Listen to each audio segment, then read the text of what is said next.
నమస్తే Mike Mama, welcome to my YouTube channel Mike Mama Nizamabad. So ఇది వచ్చేసి మనం రీసెంట్గా యూట్యూబ్ ఛానల్ అయితే స్టార్ట్ చేసినాము, మైక్ మామా నిజామాబాద్ అనే నేమ్తోని. సో ఇవాళనైతే మేము ఈ సత్యనారాయణ వ్రతం చేసుకుందామని చెప్పేసి అయితే అనుకున్నాము. ఇప్పుడే ఎందుకు అని అంటే మాత్రం మా తమ్ముడు వచ్చాడు, దుబాయ్లో ఉంటాడు వాడు.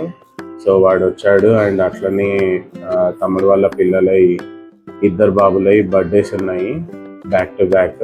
సో దానికంటే ముందు మనము ఈ సత్యనారాయణ వ్రతం చేసుకొని ఆ తర్వాత బర్త్డే పార్టీ అండ్ కొన్ని పండుగలు ఉన్నాయి, అవి కూడా చేసుకుందామని చెప్పేసి అయితే డిసైడ్ అయినాము.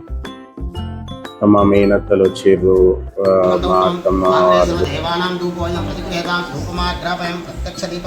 ఆ సంతోషంలో ఆ పేద బ్రాహ్మణికి ఆ రోజు నిద్ర రాక ఏ విధంగానో గడిపి మరుసటి రోజు లేచి మనసులో సంకల్పించుకున్నారు, నేను వ్రతం చేస్తానని సంకల్పించుకొని ఈ రోజు భిక్షాటనకి.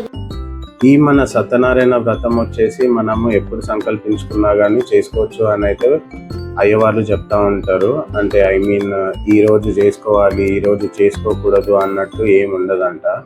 మనం ఒకవేళ చేసుకుందాము అని సంకల్పించుకుంటే చాలు, అది ఏ రోజైనా సరే చేసుకోవచ్చు అని చెప్పేసి అయితే చెప్పారు.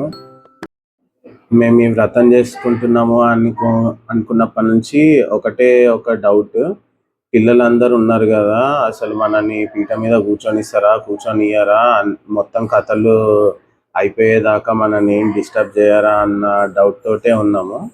కాకపోతే మొత్తానికైతే పూజ సక్సెస్ఫుల్గా కంప్లీట్ చేసుకున్నాము. పిల్లలతో అయితే ఎటువంటి బాధ పడలేదు. అప్పుడప్పుడు అక్కడక్కడ అల్లరి చేశారు కానీ అదేం పెద్ద ఇంపాక్ట్ ఏం కాలేదు. ప్రసాదం కోసం అయితే మనము సిరా నైవేద్యం పెట్టుకున్నాము, చాలా టేస్టీగా అయింది, సూపర్ చేసారు సిరా అయితే. అండ్ పూజ కూడా చాలా బాగా జరిగింది.